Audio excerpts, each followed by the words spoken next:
Bismillahirrahmanirrahim. Assalamualaikum warahmatullahi wabarakatuh. Alhamdulillahi rabbil alamin. Salatu wassalamu ala asyrafil anbiya'i wal mursalin sayyidina wa maulana Muhammadin wa ala alihi wa sahbihi wa barik wa sallim ajma'in. Amma ba'd. Bagaimana kabarnya hari ini anak-anak? Alhamdulillah, semoga sehat selalu dan selalu dalam limpahan rahmat Allah Subhanahu wa taala. Jadi tema kita pada hari ini yaitu melaksanakan perawatan jenazah.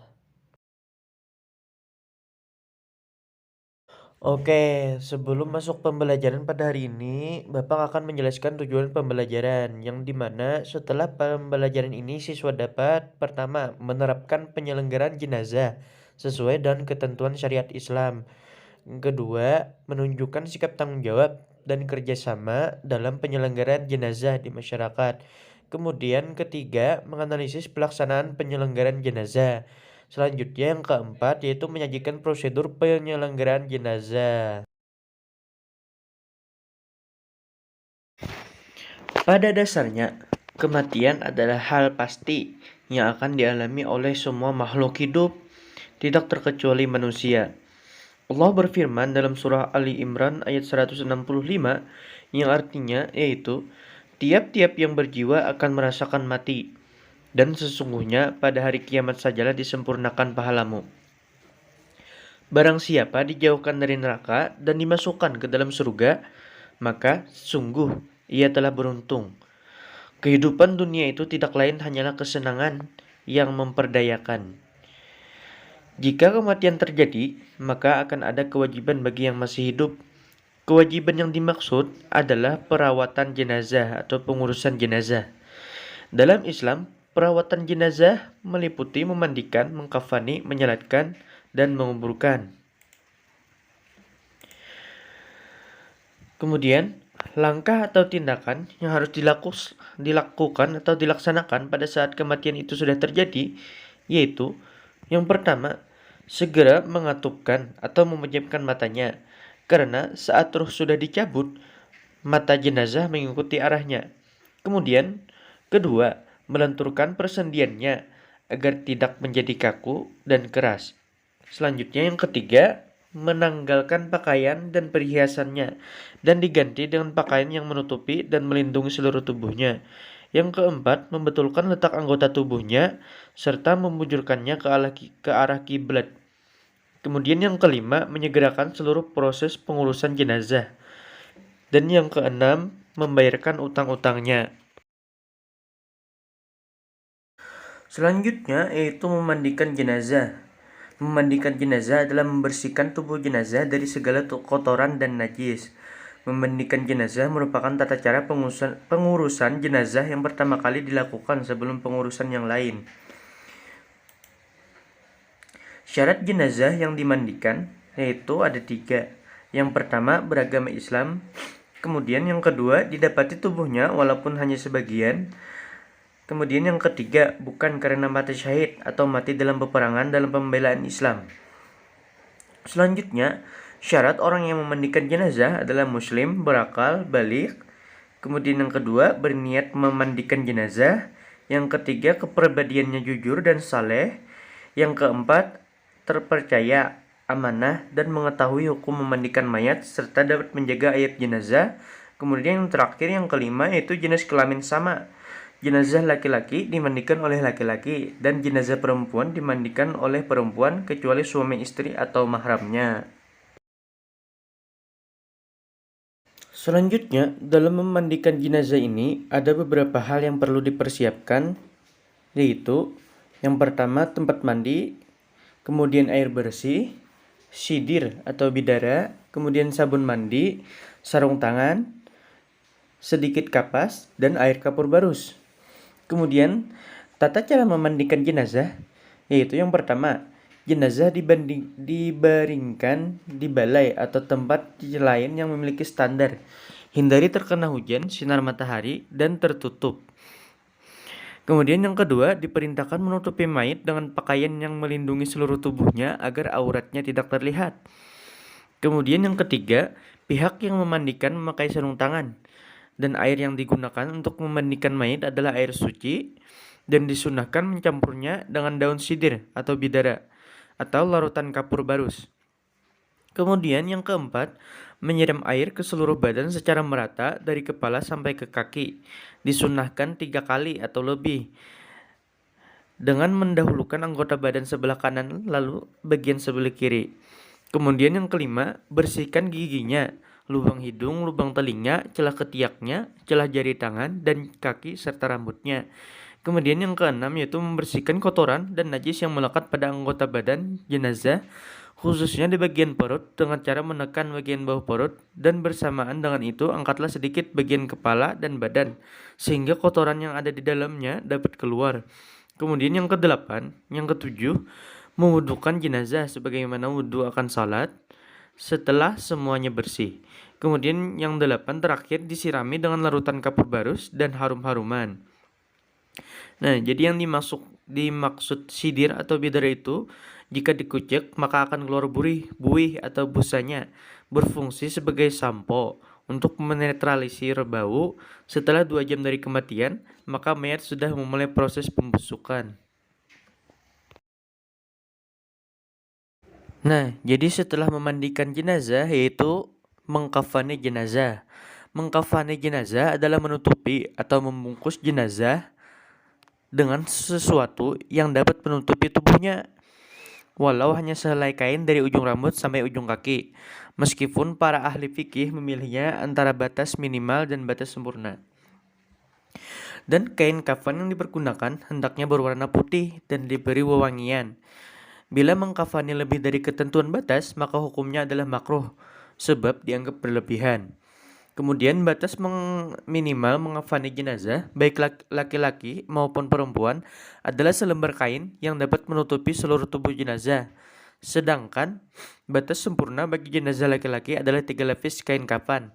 Sementara untuk perempuan, yaitu 5 lapis terdiri dari 2 lapis kain kafan, ditambah kerudung, baju kurung, dan kain. Kemudian selanjutnya, hal-hal yang disunahkan dalam mengkafani jenazah yaitu ada 3. Yang pertama, kain kafan yang digunakan hendaknya kain kafan yang bagus, bersih, dan menutupi seluruh tubuh jenazah. Kemudian, kain kafan hendaknya berwarna putih. Selanjutnya, jumlah kain kafan untuk jenazah laki-laki hendaknya 3 lapis, sedangkan bagi jenazah perempuan yaitu 5 lapis. Kemudian ada beberapa hal yang perlu diperhatikan dalam mengkafani jenazah, yaitu apabila kain kafan diperoleh dengan cara halal, yakni dari harta peninggalan jenazah, ahli waris, atau diambil dari baitul mal jika tersedia, atau dibebankan kepada orang Islam yang mampu, kain kafan hendaknya bersih, berwarna putih, dan sederhana. Selanjutnya, ada tata cara mengkafani jenazah laki-laki. Tata caranya ini ada 6. Yaitu yang pertama, bentangkan kain kafan sehelai demi sehelai yang paling bawah lebih lebar dan luas serta setiap lapisan diberi kapur barus. Kemudian yang kedua, angkatlah jenazah dalam keadaan tertutup dengan kain dan letakkan di atas kain kafan memanjang, lalu ditaburi wangi-wangian. Kemudian yang ketiga, tutuplah lubang-lubang, yaitu lubang hidung, telinga, mulut, kobul, dan dubur, yang mungkin masih mengeluarkan kotoran dengan kapas. Kemudian yang keempat, selimutkan kain kafan di sebelah kanan, yang paling atas. Kemudian ujung lembar sebelah kiri. Selanjutnya, lakukan seperti tersebut, selembar demi lembar dengan cara yang lembut. Kemudian yang kelima, ikatlah dengan tali yang sudah disiapkan sebelumnya.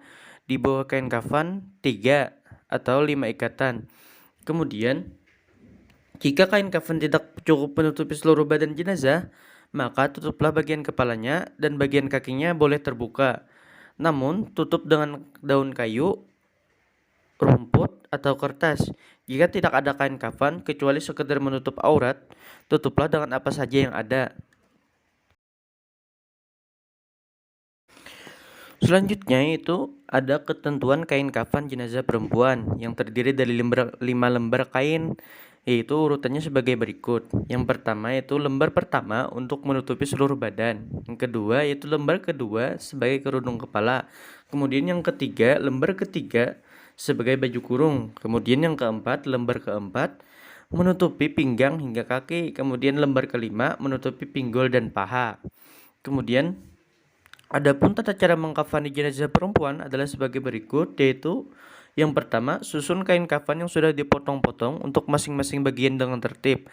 Lalu angkatlah jenazah dalam keadaan tertutup dengan kain dan letakkan di atas kain kafan sejajar, serta taburi dengan wangi-wangian atau dengan kapur barus. Kemudian, kedua, tutuplah lubang-lubang yang mungkin masih mengeluarkan kotoran dengan kapas. Kemudian yang ketiga, tutupkan kain pembungkus pada kedua pahanya. Selanjutnya yang keempat, pakaikan sarung, juga baju kurungnya. Kemudian yang kelima, rapikan rambutnya, lalu julurkan ke belakang. Kemudian yang keenam, pakaikan kerudung. Selanjutnya yang ketujuh, membungkus dengan lebar kain terakhir dengan cara menemukan kedua ujung kain kiri dan kanan, lalu digulungkan ke dalam. Selanjutnya yang kedelapan, yang terakhir, yaitu ikat dengan tali pengikat yang telah disiapkan.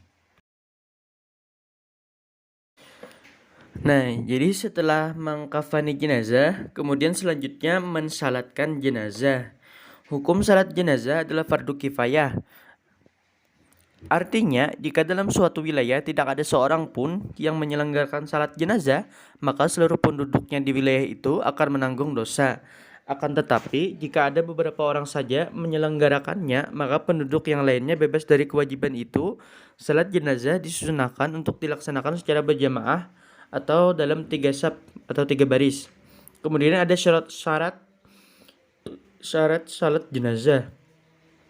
Yang pertama itu suci dari hadas besar dan kecil, suci badan dari tempat dari najis, menutup aurat dan menghadap kiblat.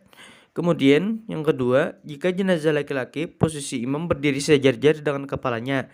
Jika jenazah perempuan, posisinya berdiri sejajar dengan perutnya. Kemudian yang ketiga, diletakkan di arah kiblat orang yang menyalatkan, kecuali salat di atas kubur atau salat gaib. Jadi setelah syarat salat jenazah, yaitu ada sunnah salat jenazah. Ada 4, yaitu yang pertama mengangkat tangan setiap kali takbir. Kemudian yang kedua, merendahkan suara bacaan atau sir, seperti bacaan pada salat zuhur dan asyar. Kemudian yang ketiga, membaca ta'awuz terlebih dahulu. A'udzubillahi minasyaitonirrajim. Kemudian yang keempat, disunahkan banyak jamaahnya atau makmum, minimal 3 saf jika tempatnya memungkinkan. Tetapi jika tidak memungkinkan, boleh lebih dari 3 saf. Bahkan jika jamaahnya lebih sedikit, tetap dibuat 3 saf. Kemudian ada rukun salat jenazah. Rukun salat jenazah ini ada 7, yaitu yang pertama niat. Kemudian yang kedua, berdiri bagi yang mampu. Kemudian yang ketiga, melakukan 4 kali takbir, tidak ada ruku dan sujud. Kemudian yang keempat, setelah takbir pertama membaca Quran surah Al-Fatihah. Kemudian setelah takbir kedua membaca salawat Nabi SAW. Kemudian yang keenam, takbir ketiga membaca doa untuk jenazah. Kemudian yang ketujuh, setelah salam takbir keempat.